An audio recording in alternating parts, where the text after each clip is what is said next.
I'm Sandra Joyce, Vice President of the British Home Child Group International, and also the author of 3 books on the British home children, The Street Arab, Belonging, and Trees and Rocks, Rocks and Trees, which is also a novel for children above the age of 10. We started this organization in order to educate the public on the British home children, who they are, where they came from, and also to provide free genealogical research, as well as provide different databases for people to look at themselves, as well as try and reunite families.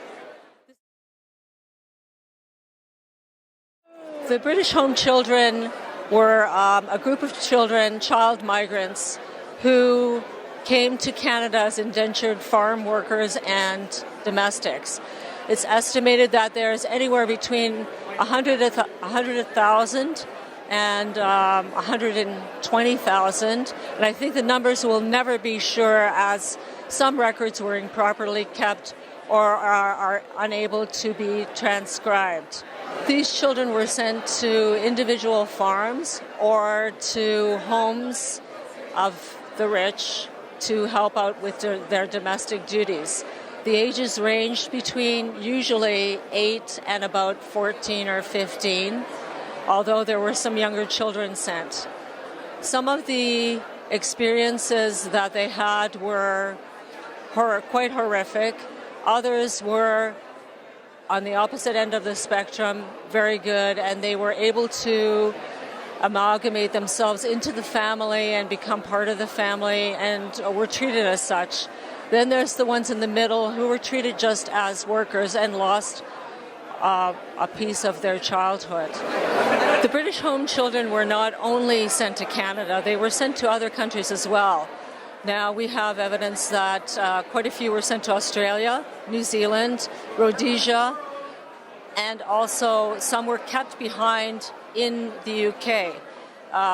There were families that were split up, some remaining in the UK, some being sent to one country.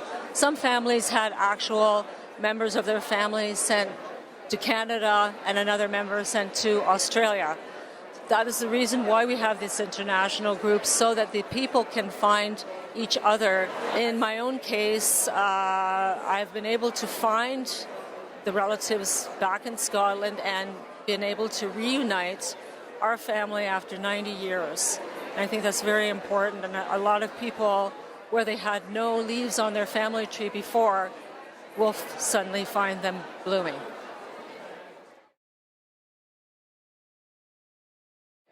My name's Karen Mahoney, and I am president of the British Home Child Group International. And a lot of people wonder if they perhaps have a relative that was part of this home child scheme sent here to Canada. You'll hear stories of, oh yeah, my great-grandfather was a stowaway on a boat, and that's how he got to Canada.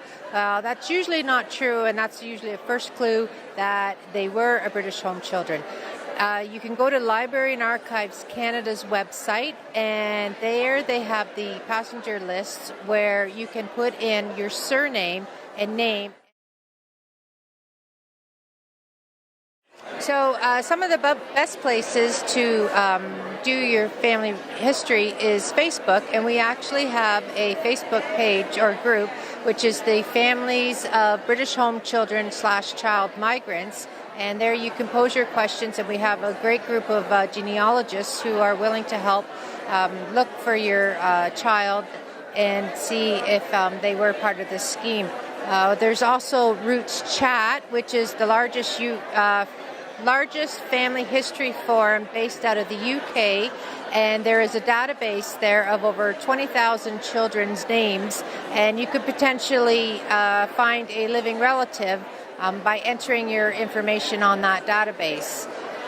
You can also, through our website, send us an email, and we will help you with any of your research.